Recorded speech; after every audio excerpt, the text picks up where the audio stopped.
With the wrong picture, he must know exactly that this is going wrong, and he must capture the points very clearly.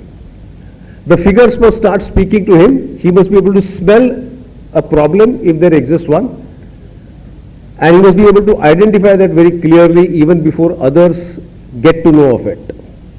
I think if CFO is able to do this, there's a good support service to the audit committee. And tomorrow, if you are sitting on the board of any company, what is the quality of a CFO that you would expect? You start performing that quality today when you are a CFO. I think the relationships are always established like this when you change the side of your table. Tomorrow if you are going to speak and I am going to listen, yes, I would like to know what you are going to tell me. And you should think in your mind as to what the listener would have liked to listen. And when I say like to listen, it does not mean what he enjoys listening. What is good for him in the long run. Enjoying listening is always good. When somebody keeps on patting the back of somebody, it's very enjoying. Does it help the person? If it doesn't help the person, I think that's not good in the long run. So I think when you work as a CFO, can you start doing something which you would have expected when you were sitting on the audit committee or the board, and you would have expected the CFO to do something? In short, I think that's the relationship which a CFO vis-a-vis audit committee and the board would have to establish, which in a way means you have to slightly go upwards in terms of your specialization from finance to one notch above, without losing track of your principles of accounting, fundamentals, finance. I think I have not talked a single word about finance. I presume that we know it. Now if the presumption is wrong, I think we need to look at something else. Then he can have one more seminar for that. But I think today that's not the idea. Today the idea is that you know that thing, how do you go beyond it? So I think what is expected of a CFO is a person who is versatile in terms of all these areas and who knows exactly how to complete this, put it across in very formal, good language without hurting the other person, but telling very clearly what the truth is. I think even if the truth is not palatable, it does not mean that your language has to be non-palatable. Your language can be as palatable as it can be by telling the truth as clearly as it can be. I think most of us fall short of that expectation, especially in the finance, because we are always taught up, we are always brought up in a language by which we are told, you must speak the truth, you must pay this. That does not mean I must hurt the other person. I think that's a skill which people in finance will have to acquire. What does all this mean? It all means that learning is a necessity. Getting to know what others are doing is also a necessity. But looking at our job from a distance is an absolute necessity. Most of us execute our job in the given function that we are based on the qualification that we have achieved. But I think that is given now. Can we look at our job from a third party angle and see what a third party would expect us to do? And I think try and deliver that job, then it's a job which is well done. I think let me take a small story in Hindi and that's where I'll end. And beyond that, if you have any questions, because I can still see some eyes open. Let me stop at that point of time. Hindi में तुलसी रामायण या सुंदरकांड आपने किसी ने सुना होगा, तो तुलसी रामायण में जो सुंदरकांड है वहाँ भगवान हनुमान जो है उनकी स्तुति है. तो भगवान हनुमान के लिए ऐसा कहा जाता है कि भगवान हनुमान उनको अति चतुर कहा जाता है. हनुमान अति चतुर है. और वहाँ बाद में ऐसा बोला गया है कि भगवान हनुमान तो अति चतुर थे, मगर चतुर किसको कहा जाएगा? और चतुर जिसको कहा जाएगा वो बोला है कि जो आदमी या जो नर कुशाग्र हो, कुशल हो, कठोर हो और कोमल भी हो. जो कुशाग्र हो, जो कुशल हो, जो कठोर हो और जो कोमल भी हो, ये चारों क्वालिटी जिसमें है उसको चतुर कहा जाएगा. और ये चारों होने के बाद यदि चतुर बनता है तो हनुमान भी उसके भी ऊपर है, वो अति चतुर है. तो मैं तो इतना ही कहूंगा कि सीएफओ के लिए चतुर बनना भी मुश्किल है. आप यदि अति चतुर बन गए तो बहुत अच्छा. Thank you very much for the patient hearing. Thanks a lot.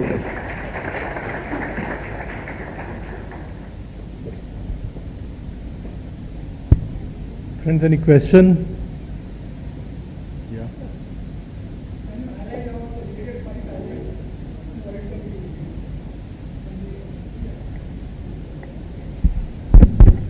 Yeah, I think related party transaction is a requirement under clause 49. The origin of that will be form 24AA filled up by all directors. I'll first take the procedural part and the compliance part of it. So they originate from 24AA filled up by all directors. Then there are disclosures in the notes to accounts. There is an accounting standard and there is a clause 49 requirement. Now all these are realities. Plus now with the domestic transfer pricing coming into the position from assessment year 13-14, that's also a reality. So whenever as an audit committee or a board one is looking at related party transactions, one has to first find out the presentation, whether it is all exhaustive or not. I think that's the first point. That means all transactions, whether they have been shown or not, and then whether the basis of all those transactions can be established properly. Now that's what I would divide into two groups.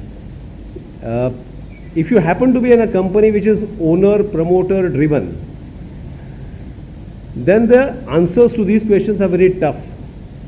Because what is called as a reasonable is reasonable in that company but not necessarily reasonable outside. I think the government understood it better and that's why the domestic transfer pricing rules have come. So that's one start of that total matter. Now, if you are a CFO, I think you are well justified if all disclosures are properly made. Your duty would stop at that. But if you are a director, then I think duty will be slightly beyond that. And the question would be whether the same payment would have been made to a third party with a similar qualification if the person was not a relative or if the person was not of the same characteristics or a background which this existing person has got.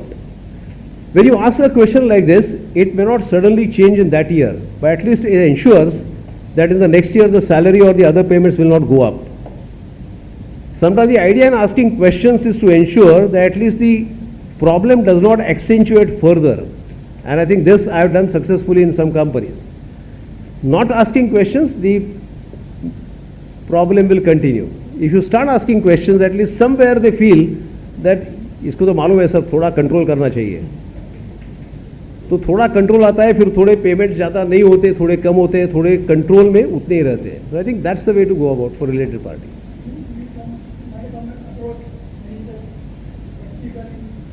I explained to you this. There are salaries paid, there are rents paid, there are payments, purchases made, there are various compensations given. That's why I took the example of saying that when you are working in a company which is promoter driven. If you are working in a company which is non-promoter driven, then I think the topics are much simpler to handle.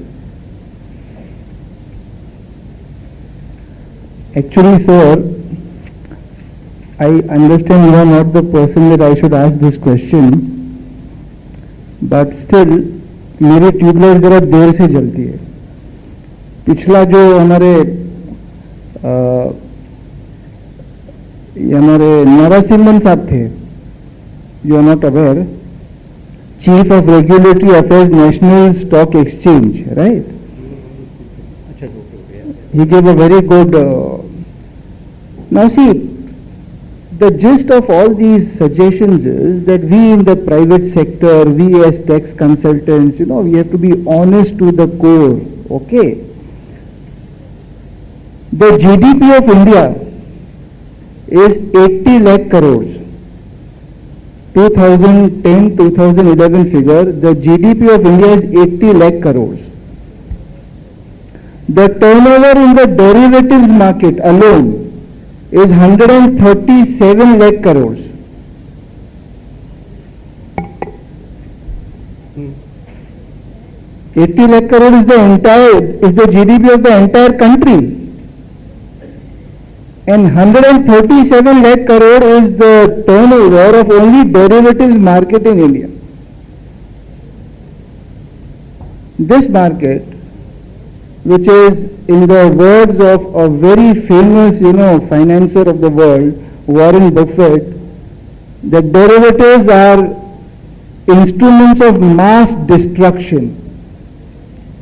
So much money is revolving in the derivatives market, 137 lakh crores. First of all, here only it is quite evident how much of it is our white economy and how much of it is our black economy. Even if you take 10% of the entire turnover, 13.7 lakh crores, which works out to around 25% of the entire GDP. Why can't the government do anything about this? When the country is crying for infrastructure development, when putting up a 25,000 megawatt electricity plant requires only a 4,000 megawatt plant requires only 25,000 crores. See, we cannot, we are ready, we are ready to be go to the honest, top to bottom. But the government should also be there to support us. It is behind our back like anything. And now they are making the CFO, the CFO is to be held responsible for everything. Yesterday all the lectures made us, that we should become CFO. But one lecturer, Narasimhan Rao, we will run away, no one will become a CFO. And the government is not ready to take any blame. What is the government doing about the black market? Sorry, sir. No, I think you are absolutely putting across the views of any common person. And I am also one of the common person. I would put it up this way. It is not that there is an answer to what you stated. I think what you stated is a viewpoint. I would only respond not necessarily to what you stated by saying that most of us keep quiet when the time is to shout. Most of us keep mum when there is a time to react. I think collectively those of us who are called knowledgeable, those of us who occupy the positions, the moment they start speaking the truth, the moment they start speaking their mind in their own areas, some change can take place. Ultimately, what is government? Government is also elected by us. When it comes to voting, it is always stated that most of the knowledgeable people will go out for touring, considering that it is a 2 days holiday. And the government also will intentionally keep the voting on a Friday, so that Friday, Saturday, all so-called educated people can go out for touring and others will vote. I am not trying to discount others, but I am saying where are we? First point. That means when the responsibility is cast on us, the basic is for voting, we don't do that. I think that's the first point. Secondly, in the commercial areas, wherever we are working, I see your point that while speaking, somebody said, look, you have to be doing like this. But when you come to know reality, you will think twice before you become a CFO. I think that's what one has stated. The question is, there are hundreds and thousands of companies and there are thousands of CFOs already existing. If they were feeling the pinch of it, have they all resigned?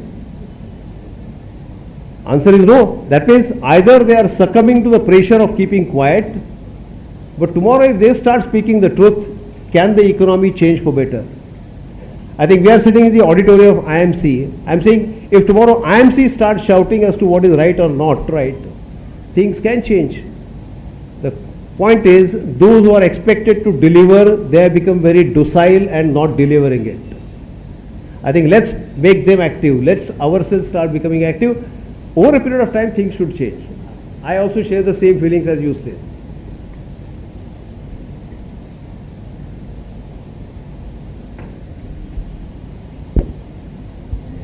Thank you very much, sir, for as usual brilliant presentation. It's always a treat to listen to you. And without a PowerPoint presentation, he could keep the audience involved in his talk. He, in the concluding remarks, said about to being chatur. Chatur as described by him, and not the chatur as we understand from the film Three Idiots. Many of you would have seen the film Three Idiots. There was a character Chatur. So in lighter when I am saying, but nevertheless, sir, it was a very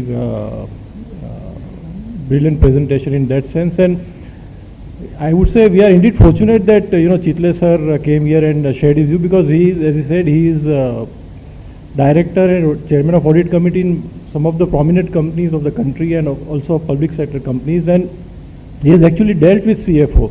So what is the expectation of CFO? I think no other person than Mr. Chitle could have explained to us. So thank you very much, sir, and may I now request Apurva to propose vote of thanks.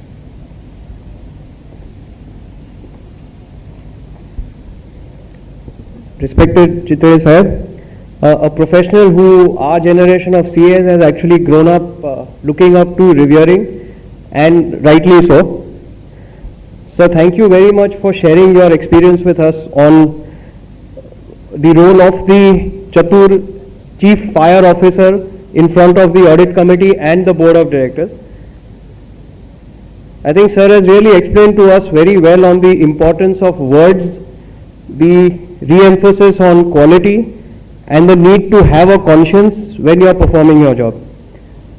Sir has also very eloquently spoken to us about the need to be clear when you are presenting reality and still training ourselves in the soft skills required to make those deliveries.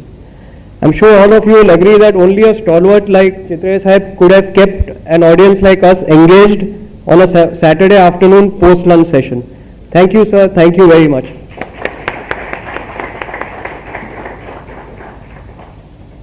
We break for tea and reassemble at 2:55 after 15 minutes.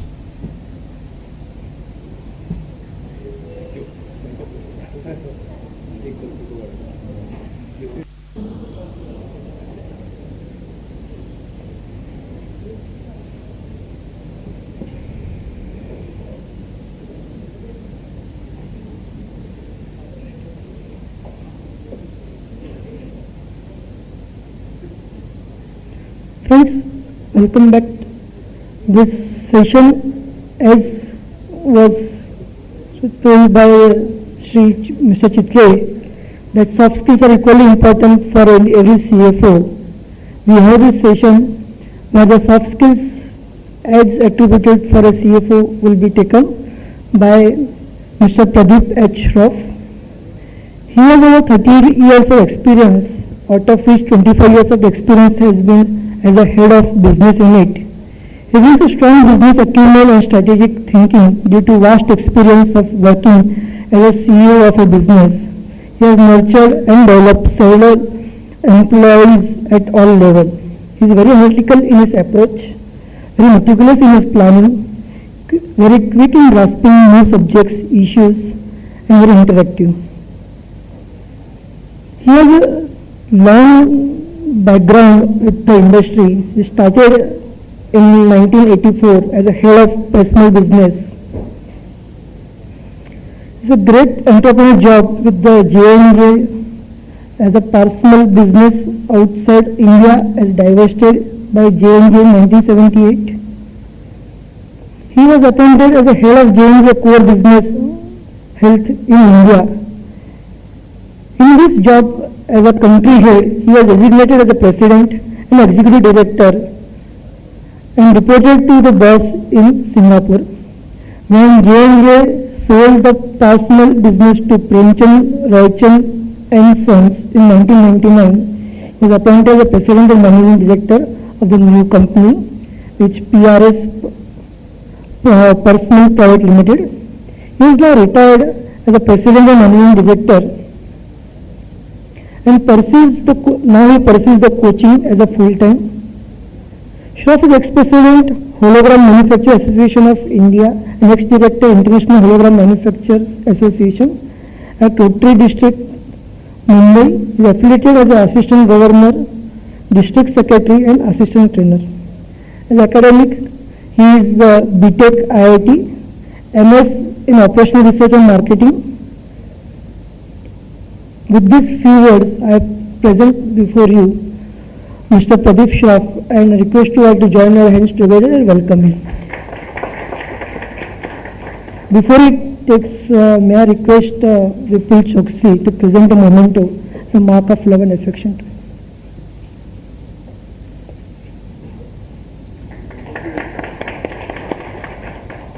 So, floor is yours.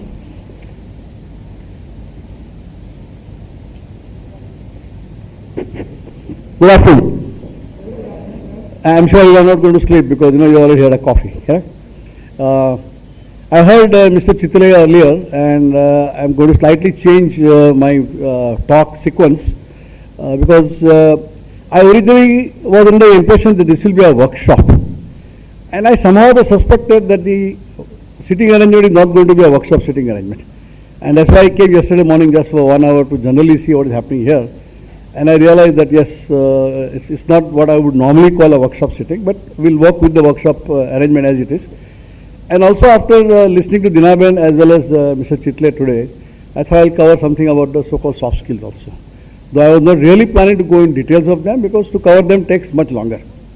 Before I start, let me just quickly give a background of what exactly I do as a coach. I am now what is called a certified coach. You know, certified coach like you have a certified chartered accountant. There is a institute in Chennai which is really providing you proper training and you get certified coach. It's a 1 year special course which I did in 2010 and now I am a certified coach. As an executive coach, I basically coach on a one-to-one basis to board members, CEOs or business unit heads. I restrict myself to the top management team because that's where I think I can bring more value to the company and to the individual. Currently I have clients in Larsen & Toubro, HSBC, Everest Industries, a couple of pharmaceutical companies, many of them. Also I am the president of CFI, which is our Institute Bombay chapter. Now as a coach, what we really do is we help our client because when you are dealing with a client at a very senior level, at the top you are alone. And many times you are not able to express what you want to say to others because it has own implications. Whereas if you have a confident person with whom you can express your anxiety, you can express your fear, you can express your plans, what I want to do, it gives you a person with whom you can share and really use his wisdom, knowledge, experience to make you a better person. So I am what is called a helping profession. I help people. Okay? I don't solve problems. I help them solve problems. For example, we help people find out that the solution is with you, but we help him discover the strength that he has got. We help him discover what are the opportunities, what is in his hand that he can use it, he or she can use it. So we really help people find out their own strength and use those strength to overcome whatever issues they have in mind. The issues can be maybe a business strategy, issues can be listening skill, assertiveness skill, and whatnot and whatnot. So that's what I do as an executive coach. So when I got invitation for this meeting, I thought, well, and when I saw the title was Making of a CFO, and I was told that look, there are the people who will want to become CFO, they are getting ready to become CFO. So then I thought it was a good opportunity for me to really use some of the coaching approach of helping you to become a CFO. But again, when I shared some talks with few of you, I realized that many of you are already CFO, and to that extent, helping you or making a journey to become a CFO from where you are to, etc., may not be totally relevant, but I'll cover that partly. Let me hence come to some of the important skills. For last almost one and 3/4 of a day, you have been hearing everything on finance. So I would assume that what are the functional requirements, the functional knowledge requirement to become a good CFO is already known to you now. Because there are so many experts who have come, very highly reputable, highly knowledgeable. So all of you have by now acquired or understood what is functionally required for a CFO. What is now required is competency to become a leader. So I would like to cover up those competencies. These competencies we typically group into 4 groups. One is personal mastery, people leadership, business leadership, and managerial excellence. Okay. If I explain each of them, personal mastery can mean assertiveness, being aware of oneself, listening, learning ability, social sensitivity and managing diversity, dealing and coping with change. Incidentally, in your folder you will see one sheet given by you, and on the front side of the sheet all these competencies are listed. So if you open a folder somewhere, you will find a sheet. The sheet will look something like this. So I mean, all of them are already there. I will just talk about it. Okay, let me now cover on 2 competencies out of this. One is assertiveness and other is listening. My experience shows that both are very important because many times people, when they are supposed to be assertive, they are not assertive, which is something like what Mr. Chitle said earlier, that look, if you find something wrong, and if you don't say that is wrong, it is not correct. But at the same time, when you want to say something wrong, you want to say without offending others. So assertiveness is really asserting what you feel is right without compromising on somebody's right. Because everybody has right to opinion, everybody has right to views. So you are not here to really derogate somebody. Your approach should not be to make other person feel guilty. So what an assertive person really does is, he treats that I am okay and you are also okay.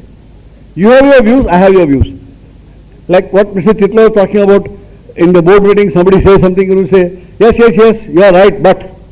Now in assertiveness, you don't use the word but. You use the word and. Because when you say yes, but, you are confronting. You are indirectly saying, I am taking a U-turn now.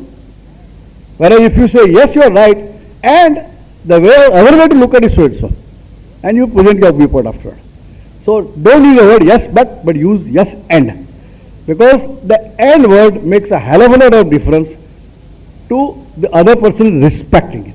As soon as you say but, it means you have said you are wrong. Okay? And the other person will interpret you that now you are ready for a fight. And you say something, he will argue back, and arguments will continue because both of you are very intelligent people. And intelligent people can find several reasons to discuss. Whether they take you to destination or no is a different story.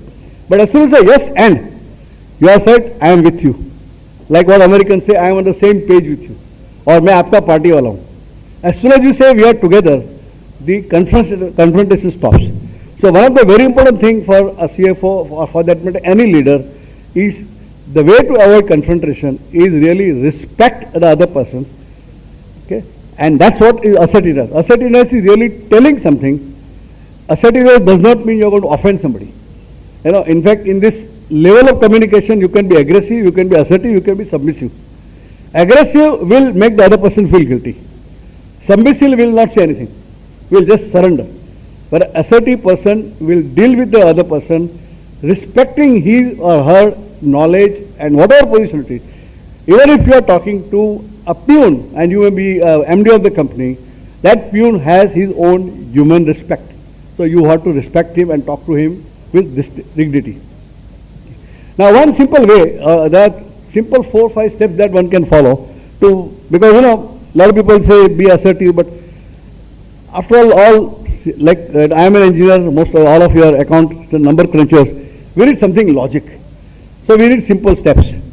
So what are the steps that one can follow to really make an assertive communication? Okay. So there are a few steps. Step number 1, say what you want to say, but before you say, how you feel about it. So you can say yes. Like I'll give a very simple example. Say you go to a restaurant and you did not get proper service. So you would then call the manager or the captain of the restaurant and then you want to tell. Now one way is to just start shouting, "Arey, kya hai tum log? आधा घंटे से बैठा हूँ, नहीं आए," and you could start making a big noise. Everybody say, "अरे कुछ धमेला हो रहा है." Now you have communicated what you want to say, but you have not communicated assertively because you are not ultimately done respect to the other person. Now what an assertive person would do really when he talks to captain, you say, "Mr. XYZ, I am waiting here for 30 minutes, so you are depending on facts. It is wasting my time, I am feeling very hurt, I am very hungry." So then you explain your feelings as to what is the consequence to you because of that. So you are again restricting to yourself, not restricting to the other person. You are right to say your feelings, you are right to say your facts. I am waiting for 30 minutes, this is what happened. And then you expect to say what you want to say. Now you are telling what change I want. I would expect a faster service. Can you please deliver this to me in 5 minutes or 10 minutes? And afterward they will say, what are the consequences of not doing it? If you do this, I will do ABC. That means if you bring this in 5 minutes, I will be happy to come again. If you don't bring in 10 minutes, perhaps you will lose my business. So what really you are doing is, you are stating the facts, you are setting your emotions behind it. Then you are telling what change behavior you want. I want you to do so and so. And then you put a motivation behind it, that why one should do it. Now that motivation has to be something which other person would like to change. Because in simple life, nobody changes because you say so. People change or people do something because they see it is good for them. So you need to talk to the person about why that person should do it, because it is good for him or her. So if you follow these simple steps, you are assertive. Okay? So that's a simple modular assertiveness. There are a lot more detail, but assertiveness. Let me come to listening. Now listening is another skill which is rare. Many of us, when we ask them, they'll come back and say, look, I can judge, he tells one word and I can tell the whole sentence. And because I know he's going to say that, I will start giving my opinion and I will start firing the person. If I am a boss, I will start saying, hey, shut up, yaar, mere ko malum hai kya bol rahe aap? Ho gaya. Now, that is, at the same time, no, I have listened to him, I have understood him. But please understand, in communication, the word which Dinaben used yesterday, because I am also working with Dinaben on some coaching assignments, so she has picked up some of my words, and she said yesterday in the inaugural that communication is not what you say. Communication, what the other person perceives it. That means what you say, he has heard, but he is going to process through his own mind and make an interpretation. So ultimately what remains with the person is what he has stored in his mind and not what you say. Okay. So that is very important. So in listening, if you want to be a successful communicator, you not only say something, but you verify the other person understood. That means for any communication to be complete, you want to ask for a feedback. Have you understood?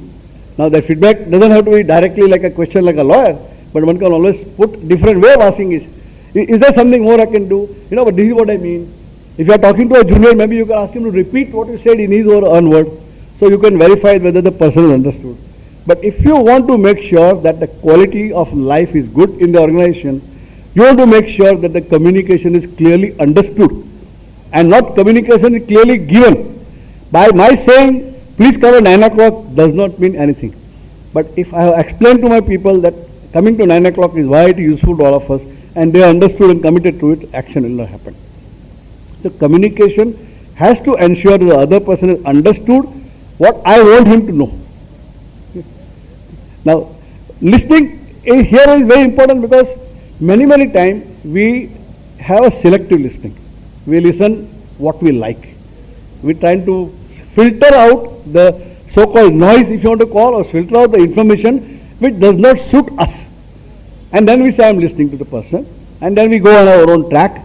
And then we say, yes, everything is okay, and things happen. After some time, it's like, if I am supposed to go from here to Dadar, but I take a wrong route and I go to Sand.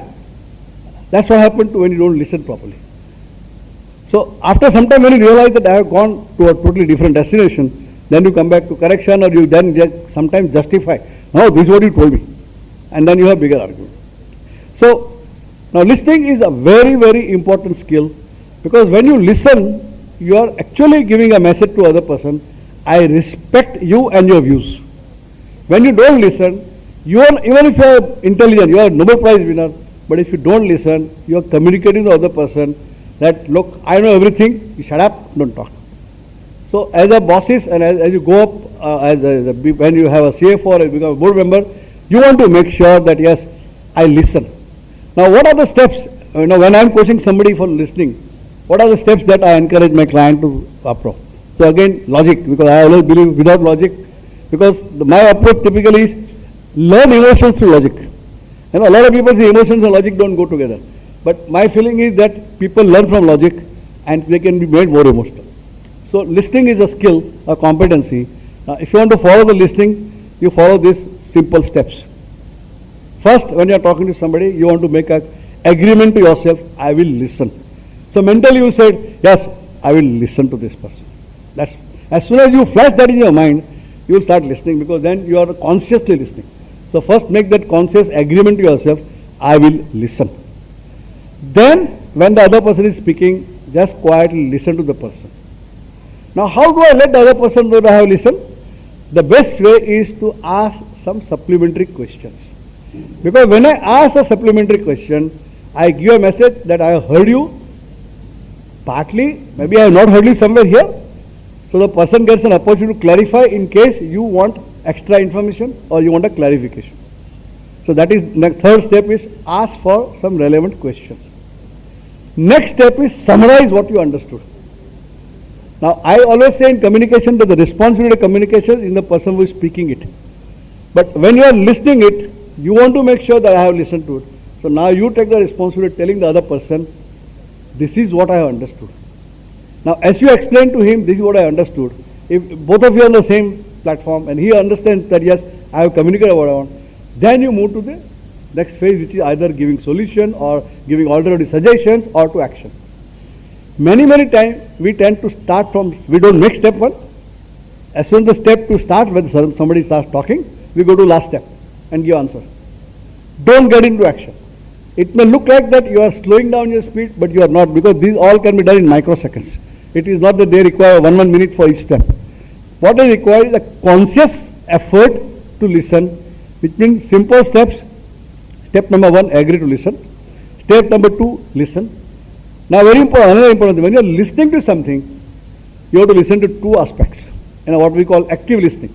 Active listening means you listen for facts and feelings. When we are very logical, we listen to facts. But sometimes we respond to emotions. Now, like somebody is very angry or upset, we tend to fight with their emotions instead of quietly understanding it first. Because when person is talking, he wants you to understand facts and feelings, and not just fact and not just feeling.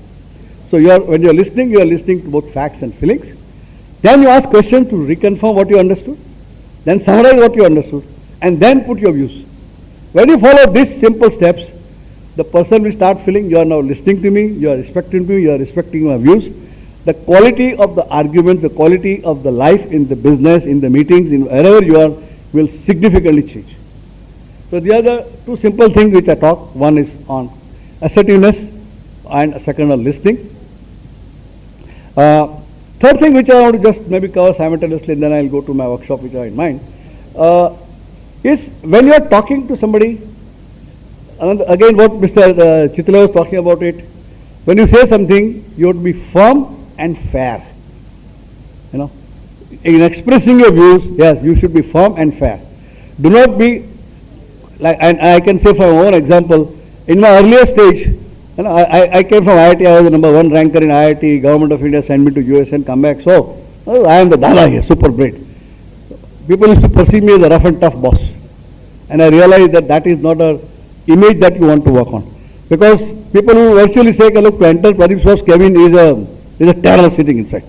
Already because I was being very aggressive to people, and people look, he is very smart, very intelligent, you talk to him something, he will solve problem, he can do wonderful things, very innovative, creative, etc., everything fine. But when it comes to human being, he is a rough and tough boss. That's where then I realized that, look, if you are rough and tough, you will not grow further in life. So what is required is be firm and fair. You don't have to be rough and tough, you have to be firm and fair. One more point I'll cover and then I'll come back to this, is a word which I very often use in my coaching is feed forward. Now I'll explain to you why it's very important. Many times in our life, typically in our organization, when you have so-called performance appraisal in the company, or when you are taking a meeting, you take a feedback. So everybody tells you what happened. Okay, like if there is a business meeting and a sales manager come back and say, look, I was supposed to do this target and this happened. So people give feedback. And then what happens after getting feedback? Argument starts. Many times in a performance appraisal, when you tell a subordinate XYZ has not happened, you tell different, no sir, it happened like this happened. So people really get bogged down on discussing the past. Now one sentence which I find very motivating and understanding is, when God cannot change the past, who am I to change the past? So what should be my focus? My focus should be what I will do today, so I will change my tomorrow. Which is very similar to what Mr. Chitla was explaining about the public sector balance sheet, that when I see qualification, what do? I have no choice, because mistakes have already happened, auditor has found error and it is qualified. So I cannot now say rewrite the qualification, unless I have a reason to believe the auditor has made a blunder in assessing. But what I can do with the qualification, he says, is that I can say, look, what will I do? So next year there are no qualification. So hence in any meeting, the feedback should not take more than 30% of the time. Yes, you need to know history, you know the background, because history is important. History makes you wise, but history does not guarantee success or failure. But what you do now will guarantee future success or failure. So it is very important that whenever you have a business discussion or review meeting, the feedback should be maximum 30%. That's the time used to understand what happened, why it happened, understand the factors that made it happen. But now focus 70% time on feed forward, which means what will we do so that in the next review meeting we are back on track. And then you develop a whole strategy, how I will do it, what comes in my way of not doing it, and discuss the future plan of action, what are the resources required to happen, think about what may come in the way so it will not happen, etc., etc. Now, as soon as you follow this simple model of business review or these meetings, you will find that the whole environment will become very optimistic, because now you are not blaming people for past, you are not accusing anybody for what happened yesterday, but you are really partnering with the person to move forward. That reminds me of another interesting coaching case which I did. This gentleman was the board member of a very important financial institution, and he is in charge of risk practice. When I went around and talked to his colleagues to find out what are the good things about him and what are the areas that he needs to improve, it turned out that this man was very brilliant. I mean, he worked in, I think, Arthur Andersen UK branch for several years, and then he came to join this company in Delhi and whatnot. So very brilliant man, I think 6th or 7th in the CA exam, did his MBA in Kellogg, very brilliant man. So he knew a lot of answers. What we really concluded in the coaching for him was that your colleagues or your partners don't want answer, they want solution. Big difference, because many times when we are intelligent, we will give a reply to a question which may be either I can do it, not do it, or this. And this gentleman being regulatory, he would basically say this law does not allow it, this will not allow it, the compliance does not allow this to do this. But what was required is really not giving an answer, but giving a solution, which means make effort to understand what the other side wants, make what operation team wants to understand, and then find a way out so that you comply. You don't have to compromise and comply again, but then you can come back and look, instead of this, if you do this, you will comply. The other person will then think, look, but I can only do this because that has the impact.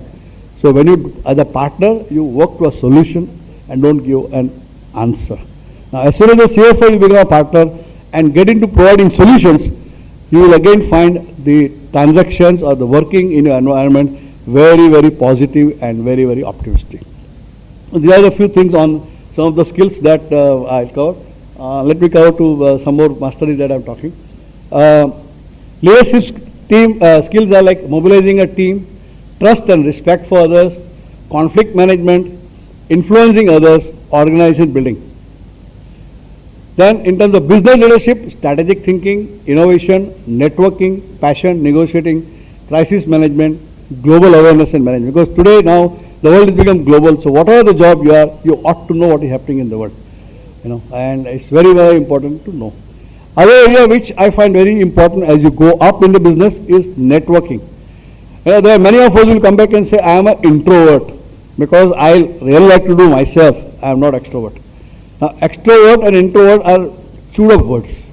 What it means that I don't take initiatives for networking. I don't take initiatives to know other person. So, introvert, in fact, introverts can be very successful because introverts are the people who may be a lot of logical, lot of thinking, and they may hence come out with a lot better quality answer than an extrovert who is focusing on impressing his behavior or his ideas to somebody else. Whether they are right or wrong is secondary, but extrovert is more exhibitionist, more nice to talk, etc. But doesn't mean that he will give you the best answer. In fact, an introvert, there is a study which shows that leaders who are introvert have been more successful than leaders who are extrovert. And mainly because the introverts are the people who actually think. But what this introvert need to do is become expert in networking. Okay, and that's a very important skill as you go up. Managerial excellence like taking decisions, delegation, managing performance, analyzing, problem solving, and quality execution. Quality really, like what again Mr. Chitle said and what we say in the quality definition, quality is conformance to requirement. That's the plain and simple definition given by a quality guru called Phil Crosby. Phil Crosby had written a book on what is called Quality is Free somewhere in the 80s, and he became a kind of a legend in those years. Then rest of the guys came, but he was a very early guru on quality, and his definition of quality is conformance to requirements. which means before you start any work, you want to first understand requirements. If you don't understand requirements, then you really cannot conform to it. What I want to quickly do is get all of you to really now work on something. So from the list of competencies, which are already anyway there in the sheet also, I would like you to just take 5 minutes and write down what in your opinion is important for you. Now this you can write down keeping in mind if there is a self-assessment or performance appraisal done in your company, or your own self-assessment, or maybe you got a feedback from your spouse, you may have got a feedback from your friends. Hey, look, these are the 5 skills which I think I need to build it. So I would request all of you to take few minutes, because I am running, I am supposed to close at 4 o'clock, so I may not give as much time as written on the slide, but I will request if you just take few minutes quickly to write down the 5 skills. You can follow the list which I gave, you can write anything else. But just write down what are the 5 skills that are 5 competencies that are most relevant to me.